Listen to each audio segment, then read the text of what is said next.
Atchutapuram SEZ ఘటన ఆ తర్వాత ప్రభుత్వం లేటుగా స్పందించిందని వైసీపీ ఆరోపిస్తుంది. దీనిపై మీరేమంటారు?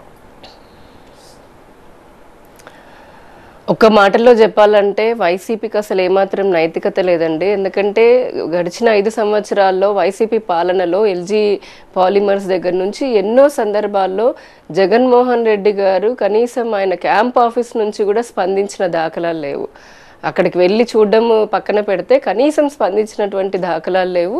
ఇప్పుడున్నటువంటి కూటమి ప్రభుత్వము సంఘటన జరిగిన వెంటనే అక్కడికి వెళ్ళడము జరిగింది. ముఖ్యమంత్రి గారు వెళ్ళారు, అలాగే మిగతా అందరూ కూడా వెళ్ళారు, తక్షణ సహాయం ప్రకటించారు. అలాగే ప్రధానమంత్రి గారు కూడా దీనిపైన సానుభూతిని వ్యక్తం చేస్తూ ఎక్స్గ్రేషియా కూడా ప్రధానమంత్రి జాతీయ సహాయ నిధి నుంచి కూడా ఇవ్వడం జరిగింది. అలాగే రాష్ట్ర ప్రభుత్వం కూడా ₹1,00,00,000 చొప్పున వారి సహాయాన్ని ప్రకటించడం జరిగింది.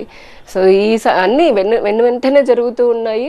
అండ్ దీనికి ఈ సంఘటనకి సంబంధించి కూడా ఇచ్చినటువంటి రిపోర్ట్లు ఏవైతే ఉన్నాయో జగన్ ప్రభుత్వము పక్కదారి పట్టించడం అంటే దాన్ని పట్టించుకోకుండా నిర్లక్ష్యంగా ఉండడము చాలా కంపెనీలు. ఇప్పుడు ఒకటి వెలుగు చూసింది, ఇంకా చూడని ఎన్ని సంఘటనలు ఇలా ఉన్నాయంటే ఎన్ని కంపెనీల్లో ఉన్నాయో. కాబట్టి ఇప్పుడు ఆయన ఏదో బయటికి వచ్చేసి హడావిడిగా ప్రస్తుత ప్రభుత్వం ఏం పట్టించుకోవట్లేదు అని అంటే ప్రజలేమంత నమ్మడానికి సిద్ధంగా లేరు. వాళ్ళు ప్రజలన్నీ గమనిస్తూనే ఉన్నారు.